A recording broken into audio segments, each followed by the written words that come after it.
कुर्सी पर विराजमान हो जाए। आप जिनके लिए इतना देर से इतनी धूप में, कड़ाके की धूप में जो लोग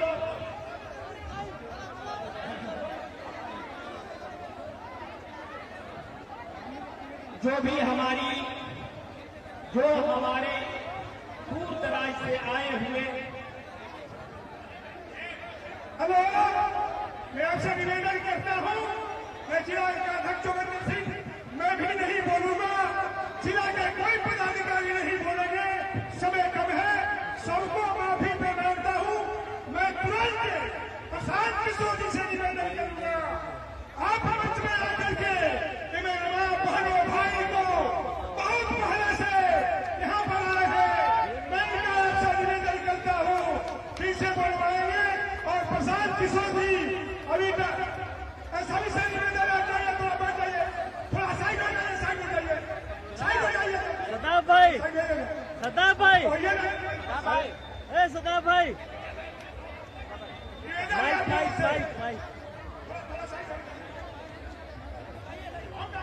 जल्दी जल्दी, हमारा भी ऑडियो जा रहा है, जल्दी।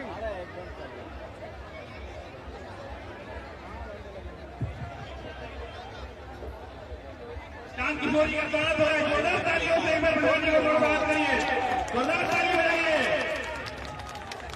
सामने से आता है, ये माइक सीधे प्रशांत जी को दिया जा रहा है, तालियों से प्रशांत जी का स्वागत करिए, सीधे प्रशांत जी को माइक दिया जा रहा है, किशोर जी को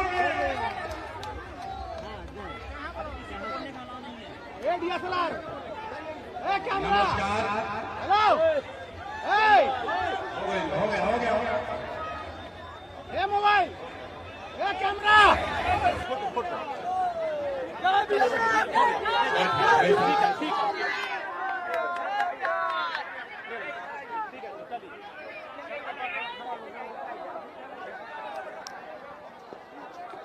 नमस्कार। अरे इतना गर्मी में सब आदमी बैठल, सब बेना हकता। अब सब जे जहाँ जहाँ कुर्सी पर जा पहले बैठ जाए, कुर्सी पर पहले बैठी कुर्सी पर बैठी, जरा कुर्सी नहीं क्यों किनारे हो जाओ, कुर्सी के लड़ाई बा, कुर्सी रवा छोड़ के खड़ा हो जाता है। अरे भाई कुर्सी पर बैठी कुर्सी पर बैठो भाई, कुर्सी बैठो, खड़ा मत होइए, हटिए, जो कुर्सी पे खड़ा मत होइए। और एक बार पूरी ताकत से अपना माँ बाप के, अपने पुरखों के इस जमीन के लिए पूरी ताकत से बोलेंगे। हम बोलेंगे जय बिहार, आप सबको बोलना है जय जय बिहार, जय बिहार। दरौंदा के लोग हतने दम्बा यार, हतने दम्बा, पूरा जोर से बोले के बाद जय बिहार, जय बिहार। तो हमरे नाम है प्रशांत किशोर। पिछला हाली आई रही दरौंदा में तो पानी पड़ गई, तो वह सबसे भेंट ना भई। अभी आज जात रही चंपारण, तो मन भई कि ना आज दरौंदा में होते हुए जाए के बाद, तो भाई बैठ जा, महिला ठीक करी, बैठिए, कुर्सी पर काहे खड़े, बैठिए, कुर्सी अगर मिला है तो बैठो ना यार, नहीं मिला है तो खड़ा रहिए। अब एक बार आप सबका दिल से, हृदय से धन्यवाद कर रहे हैं। देखिए बढ़िया हवा चलने लगी 5 मिनट में, धीरज रखिए, देखिए हवा धीरे धीरे चलने लगी, धूप कम हो जाए, बैठिए ना कुर्सी पर तब ना। एक बार हृदय से आपका धन्यवाद कर रहे हैं। इतना गर्मी में रुआ सब अपना अपना घर से जा आई बनी, 2-2 घंटा 3-3 घंटा समय निकाल के हमारा अपने जा बात रखे के रुआ अवसर देता नहीं। तो अभी हम आपको 20-25 मिनट का समय लेंगे, आधा घंटा से ज्यादा समय ना लगी। हमारा नाम है प्रशांत किशोर, हम नेता ना है भैया, हम नेता ना है, बिहार के वो साधारण परिवार के लड़के हैं। हमारे अपने दादा बैलगाड़ी चलाते थे, मजदूर थे, बाबूजी हमारे सरकारी डॉक्टर थे। ऐजे गांव के सरकारी विद्यालय से पढ़ के बोड़ा वाला विद्यालय पर पढ़ के हमने के अपन जीवन शुरू कैनी जा। माता पिता का आशीर्वाद है, ऊपर वाले की कृपा है, जीवन में कुछ हासिल कर लिए। लोग बतावता कि पिछला 12-13 वर्ष में हम जेकरा के सलाह दे दी, जिसको सलाह दे दिए, जिसका हाथ पकड़ लिए, वही आदमी जीत के राजा हो गया। लेकिन 3 वर्ष पहले अब वो सब काम छोड़ दे दिए। आज 3 वर्ष से बिहार के गांव गांव में पैदल गाड़ी से गाँव गांव गली गली घूमता नहीं। लोग कहता कि हे भैया जौना काम के करके इतना नाम पैसा शोहरत कमैले बानी, वो काम छोड़ के बिहार में है गर्मी बरसात जाड़ा में गली गली काहे घूमता नहीं। तो भाई काम के ऐसे छोड़नी कि 10 बरस बड़े बड़े दल और नेताओं को जिता कर देखा। जैसे लोग आप मुखिया विधायक जितावता नहीं, जैसे आप मुखिया विधायक सांसद बनाते हैं, वैसे 1-2 नहीं 12 गो मुख्यमंत्री के बनावे में कंधा लगा के देखनी। ये अनुभव भई कि नेता के जीते से जनता का जीवन नहीं बदलता। ये हमरा रुआ बुझाला कि हमार नेता जीत गई, हमार दल जीत गई। कोई कहता कि हमार जात वाला जीत गईलन, कोई के बुझाता कि हमारा गांव वाला जीत गईलन।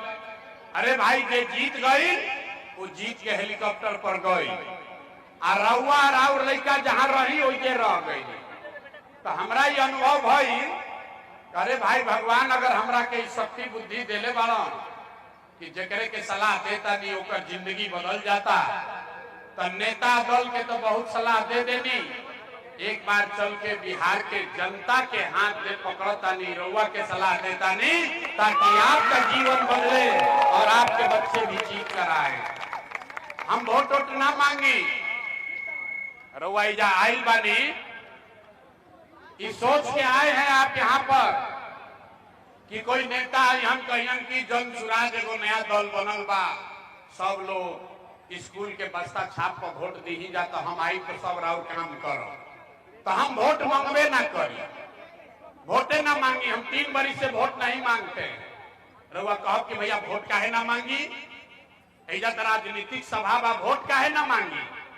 ए भाई वोट मांगे वाला तो हर 1-2 वर्ष पर कोई ना कोई रउआ यहाँ आवते बा। जे आई है कहलस कि हमरा के वोट दे दो, हम आई न तब की हाली सब काम तहार हो जाए। ये सुन सुन के रउआ हम जीवन भर से वोट ले जाता नहीं जा। पहले 40-45 वर्ष तक हमने के कांग्रेस के वोट देनी जा, फिर 15 वर्ष गरीब के बेटा लालू जी के राजा बनावल गई। अभी 20 वर्ष से नीतीश बाबू कुर्सी पर बैठल बड़ा। दिल्ली में हमने के मोदी जी के भी जिता के देख लेनी जा। बिहार में दरौंदा में छपरा में सिवान में राउर लैकन के जिंदगी ना सुधरल। तब आई बड़न कोनो प्रशांत किशोर, रउआ हमार बात सुनो, हमरा पर भरोसा करके हमरा के वोट दे, तो एकर का गारंटी बाकी जीतला के बाद हम धोखा ना करो। ए भाई वोट से पहले तो सब बढ़िया बतियावेला, वोट के बाद आपको धोखा करता है। इसीलिए हम वोट मांगते ही नहीं है। अब अभी 15 मिनट में रउआ के एगो रास्ता बता दे हम, ऐसा गरीबी से निकले के रास्ता।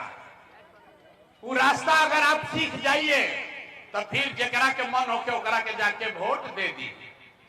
सुन ली ध्यान से, जेकरा के मन होके ओकरा के वोट दी ही, लेकिन जो रास्ता अभी बताई वैसे वोट दे तो और कुछ होकी चाहे ना, आपके लिए आपके बच्चों के लिए बिहार में बढ़िया रोजगार और पढ़ाई का व्यवस्था निश्चित तौर पर हो जाएगा। तो जिसको जिसको ये रास्ता सीखना है, जेकरा जेकरा ये रास्ता सीखे के बाद अब है बेना नहीं खे हाके के आपस में बतियाओ के नहीं थे। बड़ा गर्मी लागता, लेकिन यही गर्मी में रउआ घर के सवांग राउर लइका राउर पति बेटा भाई भतीजा कोनो फैक्ट्री में खेत में हड्डी गलावत तब रोटी दाल के जुगाड़ होता। तो अभी अगर गरीबी से निकले के रास्ता सीखे के बाद तो 15 मिनट कोई आपस में बात ना करी। अब भाषण हो गई खत्म। 15 मिनट में 3 गो सवाल पूछो, रउआ खाली हाँ या ना कहे के बा और अपना आंख के सामने देख के जाई, सीख के जाई कि राउर गरीबी बदहाली के कारण का बा, एकरा से निकले के रास्ता उपाय का बा।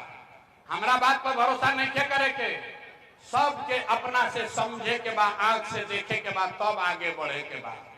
तो सब आदमी के जब सवाल पूछब तो हाथ उठा के हाँ चाहे ना बोले के बाद। हाथ काहे उठावे के बाद?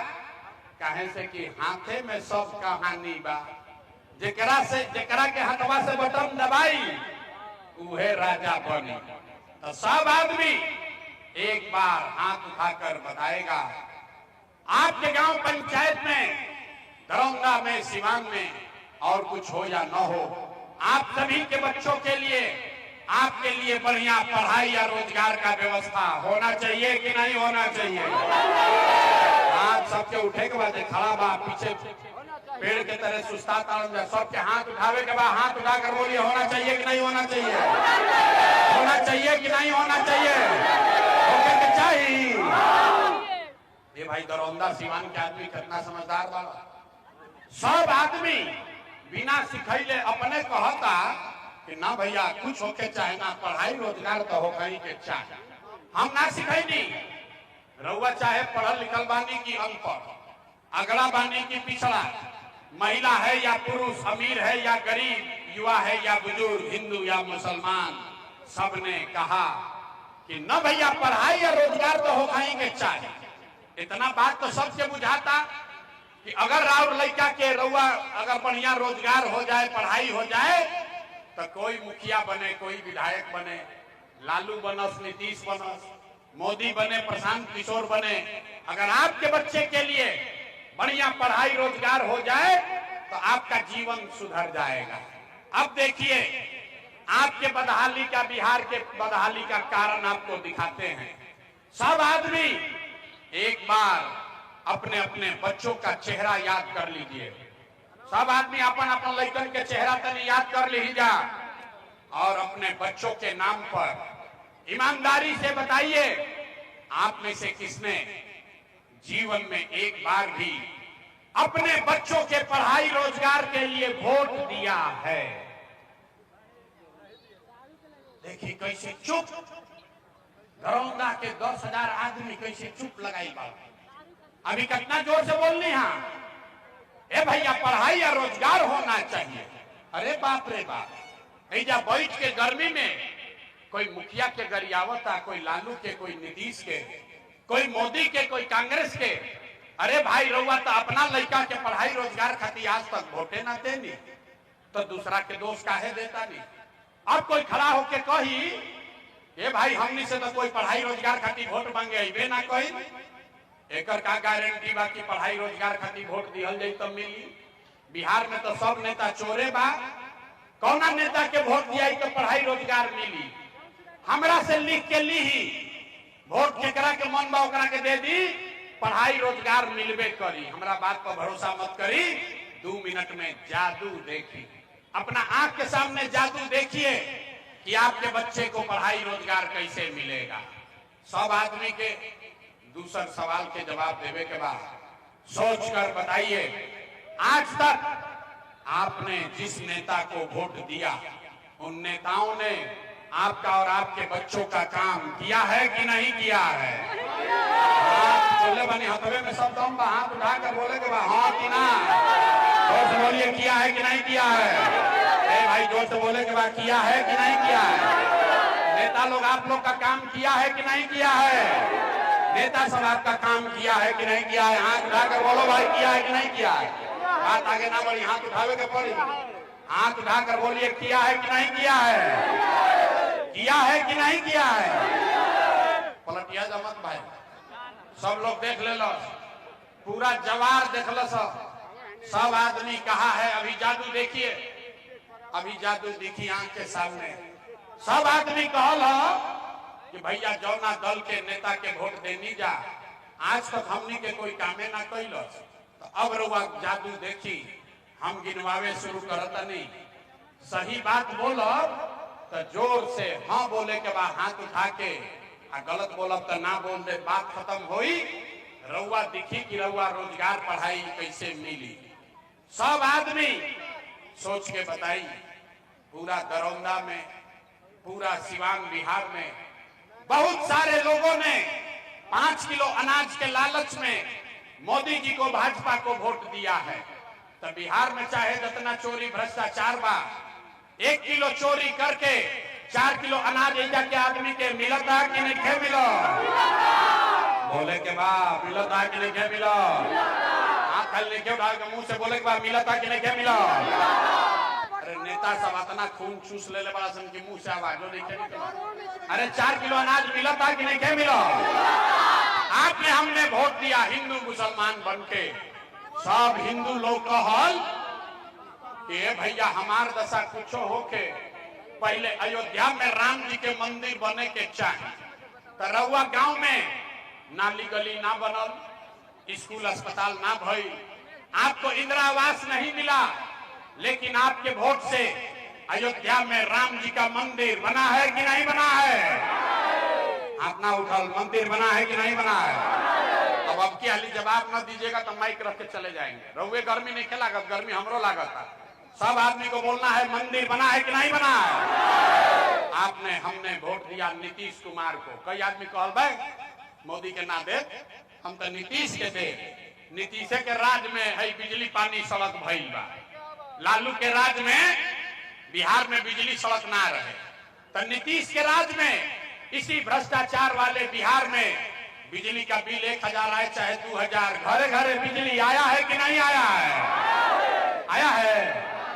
आपने हमने वोट दिया सिलेंडर के लालच में मोदी जी के। सबे कहल कि अब सिलेंडरे पर खाना बनावल जाए, तो सिलेंडर के दाम 1000 हो कि 1200, घरे घरे सिलेंडर बटल बा कि नहीं के बटल? हाथ ना उठल, मोदी जी हफ्ता प्रचार करता है, अरे सिलेंडर बटा है कि नहीं बटा है? आपने हमने वोट दिया जाति के नाम पर। बिहार में आदमी कहेला जी ही चाहे मर जाए अपना जाते वाला के वोट दे। तो आपके जात के नेता ने आपके बच्चों के पढ़ाई रोजगार का बात नहीं किया, लेकिन जाति का बात और जाति का गिनती जनगणना पूरा बिहार में हुआ है कि नहीं हुआ है? आपने हमने वोट दिया मोदी का भाषण सुन के कि मोदी जी गुजरात में बड़ा विकास कैले बाड़ा। तो भैया मोदी गुजरात में तो विकास करता, पूरा देश का पैसा ले जाके गुजरात के गांव गांव में मोदी फैक्ट्री लगा रहे हैं, और पूरे बिहार से, सिवान से, छपरा से आपके हमारे बच्चे गुजरात में जाकर नौकरी मजदूरी कर रहे हैं कि नहीं कर रहे हैं? तो कौना बात को वोट देने की ना मिल? अरे बाप रे, यह देखी जादू। अब आपने अपने बच्चों के नाम पर कहा कि भैया जीवन में आज तक अपना लड़कन के पढ़ाई रोजगार खातिर वोट ना देंगे। तो भाई यह जादू दिखावे आइल बानी, वोट ना मांगी। जौना चीज खातिर वोट देले बाड़ा वो मिलता, और जौना चीज खातिर वोट ना देला वो नहीं के मिलत। बोइएगा बबूल तो आम कहां से खाइएगा? वोट दीजिएगा 5 किलो अनाज के लिए, तो रोजगार कहां से मिलेगी? आपने वोट दिया अनाज के लिए, 4 किलो अनाज मिल रहा है। आपने वोट दिया मंदिर के लिए, अयोध्या में मंदिर बना है। आपने वोट दिया बिजली के लिए, घर घर बिजली आई है। आपने वोट दिया सिलेंडर के लिए, घरे घर सिलेंडर बटाइल बा। आपने वोट दिया जाति के लिए, जात के चर्चा गिनती होता।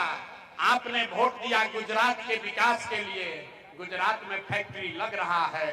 आपने अपने बच्चों के पढ़ाई रोजगार के लिए वोट नहीं दिया, इसीलिए आपके बच्चे, पूरे बिहार में बच्चे अनपढ़ और मजदूर बन गए। यही बात बताने आए।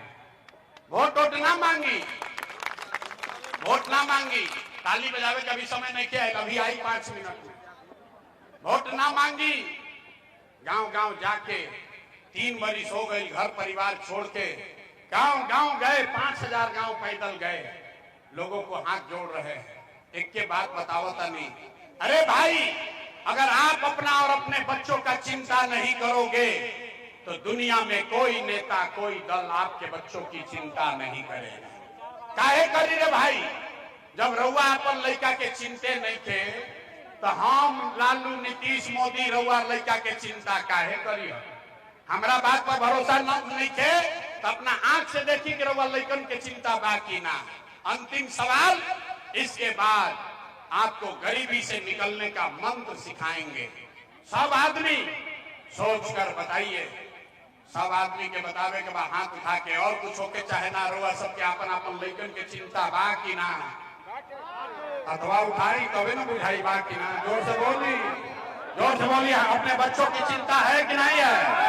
अरे है कि नहीं है? आवाज नहीं आया, है कि नहीं है? पूरा दरौंदा में मुंह पा के कहता नहीं, पूरा गांव झूठ बोला था। किसी नेता का दम नहीं है कि आके कह दे हम बोल रहे हैं, आप सब झूठ बोल रहा। रहुआ कहनी हाँ, हाथ उठा कभी देखी 2 मिनट में आपने कहा कि आपको आपके बच्चों की चिंता है। अरे भाई, अभी हम आए हैं आपके गांव में, रहुआ गांव में आइल बनी, रास्ता में अगर 100 गो बच्चा मिलल, 100 गो बच्चा से भेंट भई, रहुआ गांव जवार के 100 गो बच्चा मिलन, आधा से ज्यादा रहुआ लइकन के शरीर पर शुद्ध कपड़ा नहीं थे। एजा नजर घुमा के देख ली, जितना छोटा बच्चा एजा आई बाड़सन गांव में बाड़सन, आधा से ज्यादा लइकन के पैर में हवाई चप्पल भी नहीं थे। गौवा में पूछा तनी, ए भाई अपना लइका के का दशा कैले बाड़ा, कम से कम बढ़िया कपड़ा काहे नहीं का पहना, वो चप्पल काहे नहीं का खरीद। आदमी कहता है, ए भैया इतना गरीबी बा, इतना महंगाई बा, कहां से कपड़ा खरीदी, कहां से खिलाई।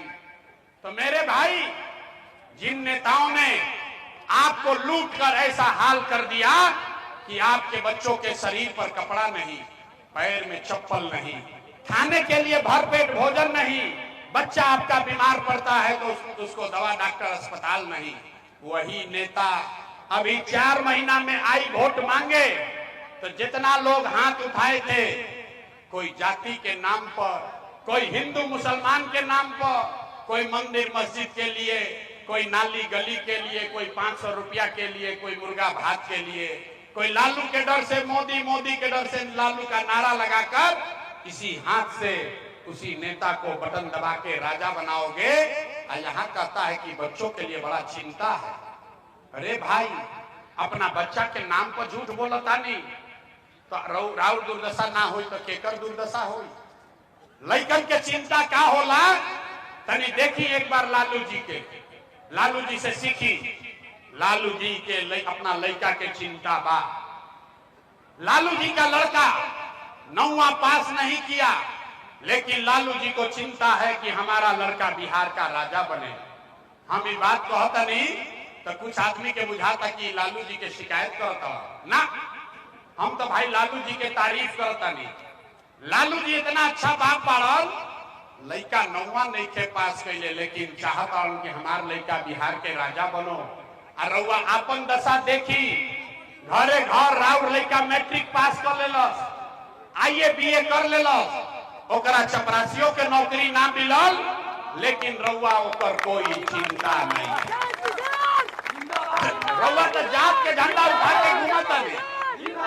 जौना गांव में जाई, गांव में, खेत में, खलिहान में, दलान में, जे जहां बैठा था बतियाओ था, ये भाई लालू जीतिहन की मोदी जीतिहन, लालू जीतिहन की मोदी जीतिहन, नीतीश जीतिहन की उदयन सुराज जीती। अरे भाई राउर लड़का कब जीती हो तो बतिया लो। गांव में जाता नहीं, पूछीला केकरा के वोट देले रही, सुनी बिहार के कहानी। गांव में जाके पूछीला केकरा के वोट देले रही, तो लोग कहता कि भैया मोदी जी के देले रहे। पूछनी काहे, कहा मोदी जी का सीना है 56 इंच का। सुनी, दरौंदा के गांव में बैठ के रउआ ही बुझाता कि मोदी के सीना 54 इंच बा कि 56 इंच, लेकिन आपन लइकन के खैला बगैर सीना सिकुड़ा के 15 इंच भइल बा। रउआ नहीं खे लौकत तो राउर लइका ना भोगी तो के भोगी रे भाई। ना सुधार हो सके बिहार में, आदमी के सुधार ही के नहीं थे। बैठो ना भाई, भाई बिहार में आदमी के सुधार ही के नहीं थे। आदमी कहता है भैया रउआ आई बानी, रउआ एगो दल बनाई, आगे आगे चली, हमने के सब आदमी रउआ मदद कल जाए। हम रउआ के हाथ जोड़ता नहीं, हमको आपका मदद नहीं चाहिए। आप हमारा मदद क्या कीजिएगा? आप तो वो लोग हैं जो अपना बच्चा का मददे नहीं किए, हमार रउआ मदद करो। हम जानत नहीं कि रउआ सुधरे के नहीं थे, अरे 5 वर्ष ऐजा आदमी बैठ के नरक के जिंदगी जियत जहां जाई कहता आदमी हे भैया नाली गली ऐजा नहीं थे, हे भैया ऐजा तो लड़कन के पढ़ाई नहीं थे, खाए के नहीं थे, घर नहीं थे, इंदिरा आवास नहीं थे, पेंशन 400 मिलता। आज जैसा ही चुनाव आई कि सब बात भुला गए। वोट के दिन याद रही हमारा जात के खड़ा बा, चलो करे के वोट दिया। अरे तो कैसे सुधार हो? एगो प्रशांत किशोर आवस कि 10 प्रशांत किशोर आ जा, ऐजा सुधार होके वाला नहीं थे। जब तक आप नहीं सुधरिएगा तब तक कोई बिहार को नहीं सुधार सकता है। यही बात बताने आए। अब आपको एक हमारा मालूम है वो सुधरे के तो बानी ना, तरवा के एगो रास्ता बताई गई।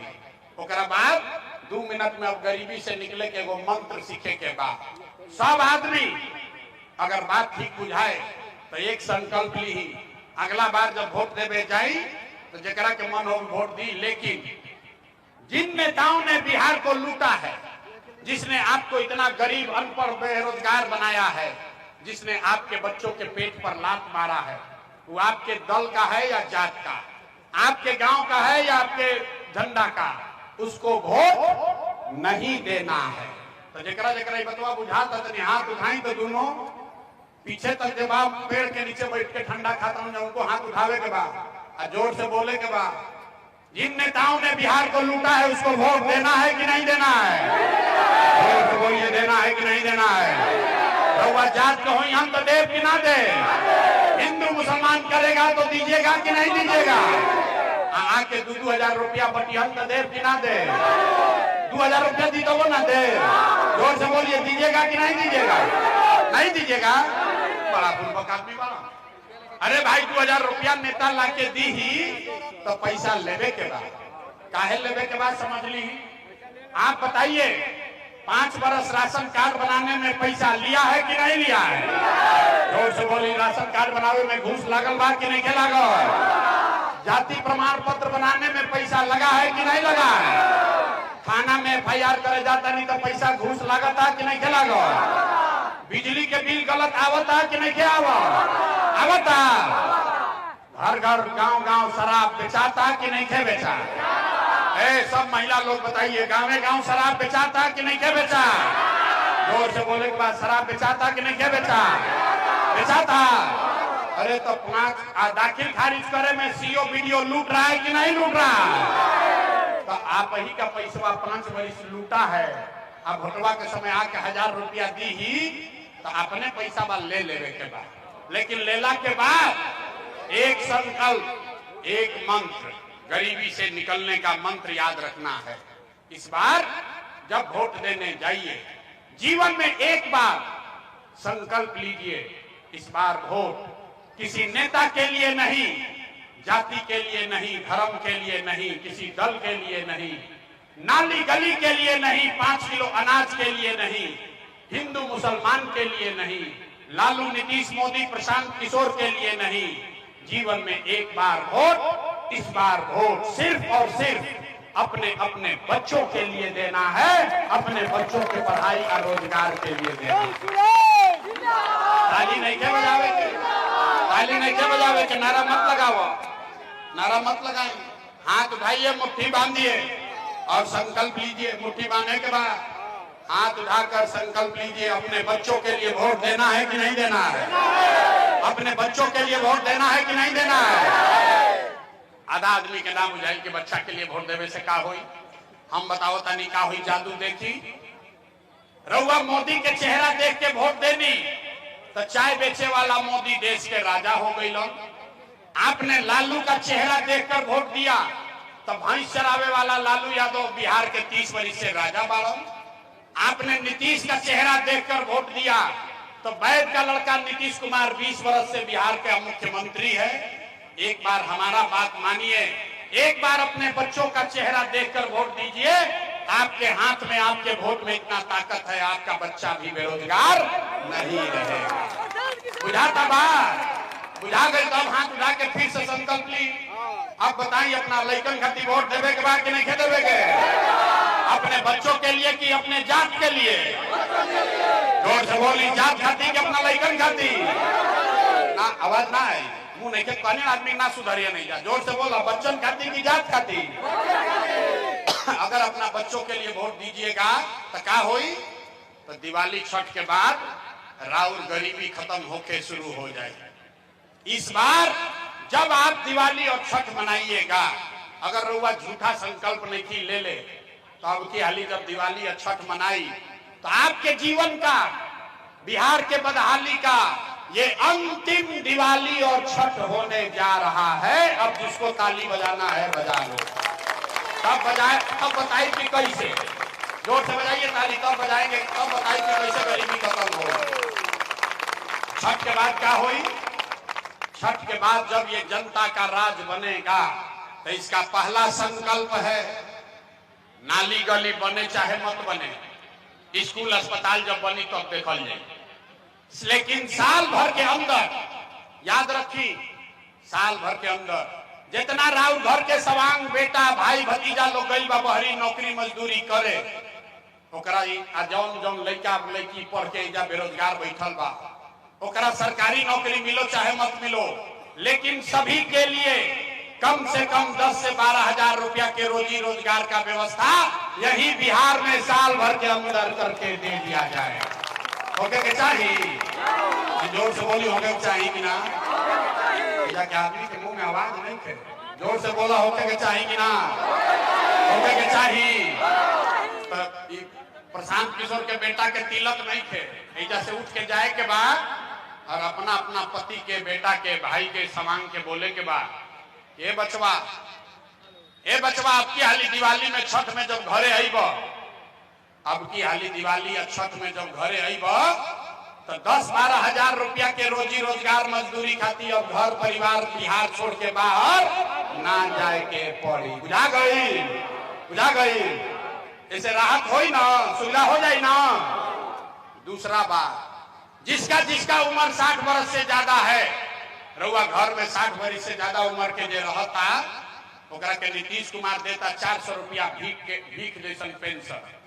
तो तय भाई कि दिसंबर के बाद, छठ के बाद दिसंबर महीना से कार्तिक महीना से रउआ 400 रुपया के भीख ना, 1100 रुपया पेंशन ना, 2000 रुपया के जेकर उम्र 60 वर्ष से ज्यादा बा ओकरा 2000 रुपया के महीना के पेंशन सम्मान राशि के तौर पर दिहल जाई। होके के चाहिए कि ना? होके के चाहिए? बुझा गई? हाथ उठा के बताई तो बुझाई कि ना? तो 10-12 हजार के रोजी रोजगार मिल जाई। बूढ़ आदमी के 2000 रुपया मिले लगी, उससे गरीबी थोड़े खत्म हो। गरीबी तब खत्म होई जब राउर बाल बच्चा नात नाती पोता पोती पढ़ के बढ़िया अफसर बनिया। तो ओकरा खातिर तय भई कि जब ये जनता के राज बनी तो गरीब के बच्चा को, अभी जाता सरकारी विद्यालय में लड़का राउर पढ़े तो पढ़त नहीं थे, खिचड़ी खैलस घरे आ गई।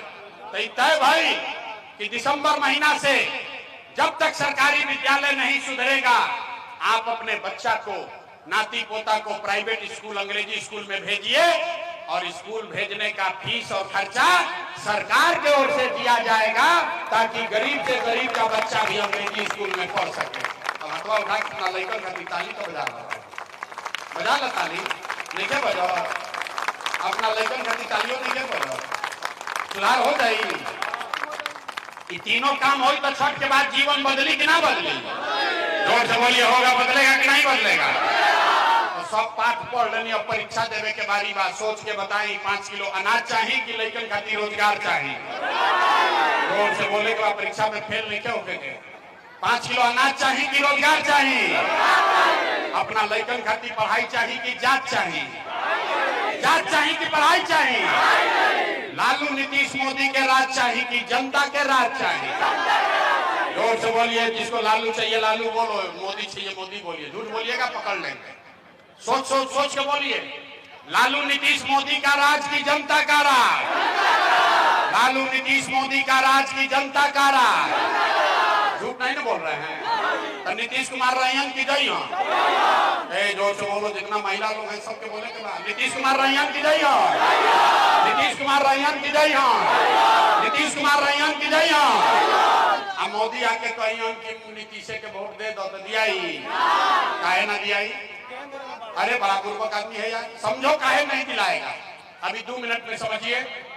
जे मोदी के वोट देले बा भैया समझो, वोट बिहार के तो फैक्ट्री बिहार में लागे के चाहिए कि गुजरात में लागे के चाहिए? सबके बोले मुड़ी नहीं के हिलावे के। वोट बिहार के तो फैक्ट्री बिहार में लागे के चाहिए कि गुजरात में लागे के चाहिए? बिहार में कि गुजरात में? जोर से बोलिए, बिहार में कि गुजरात में? जोर से बोलिए, बिहार में कि गुजरात में? अब जितना लोग मोदी के वोट देले वाला देखिए उनका मुंह कैसे सुखाई। जितना आदमी मोदी के वोट देले वाला जा मोदी मोदी मोदी मोदी करके अब सबके बोले के बाद 15 बरिस में मोदी फैक्ट्री कहाँ लगैलन? बिहार में कि गुजरात में?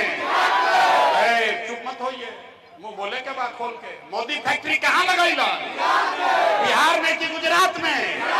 जोर से बोलिए, बिहार में कि गुजरात में? बिहार में कि गुजरात में? अरे भाई तो वोट बिहार में या फैक्ट्री लगी गुजरात में चली? मंजूर बा भाई?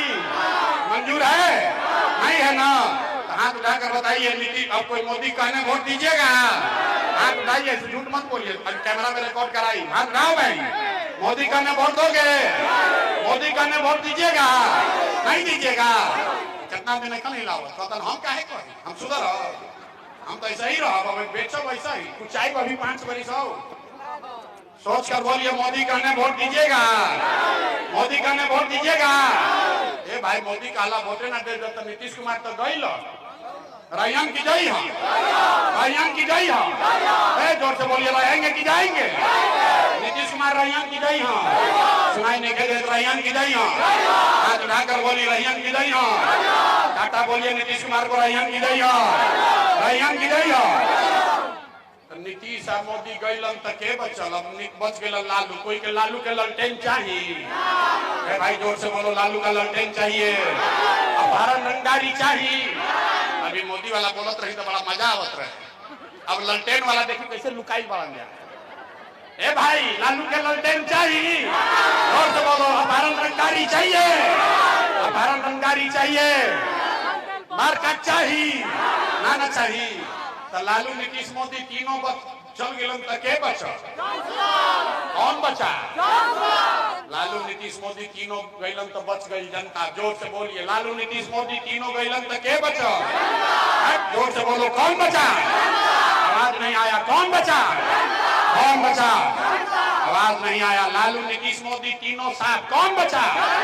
कौन बचा? कौन बचा? नवंबर के बाद राज के कर बनी। अब लालू नीतीश मोदी का राज नहीं चाहिए, जनता का राज चाहिए। चाहिए कि नहीं चाहिए? चाहिए।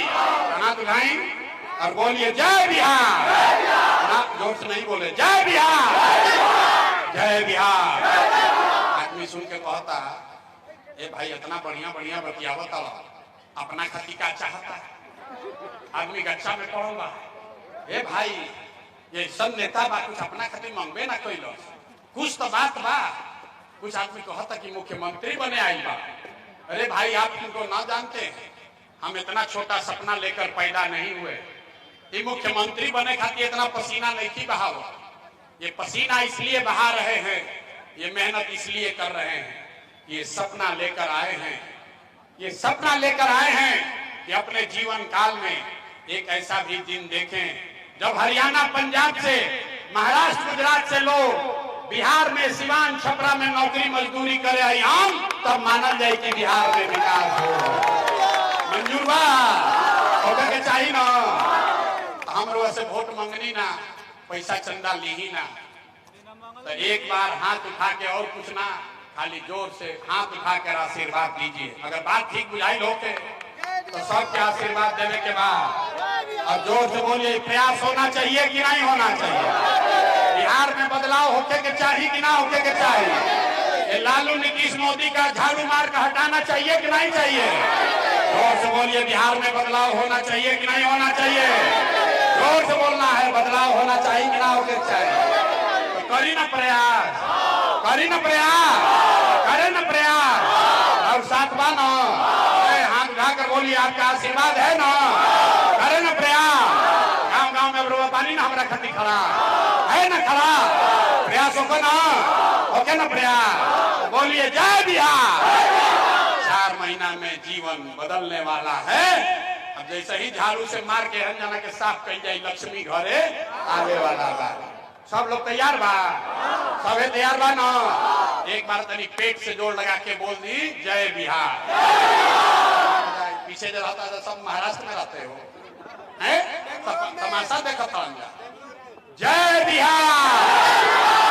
बहुत बहुत धन्यवाद। घबराइए नहीं, बस 4 महीना में जीवन आपका सुधरने वाला है। बहुत बहुत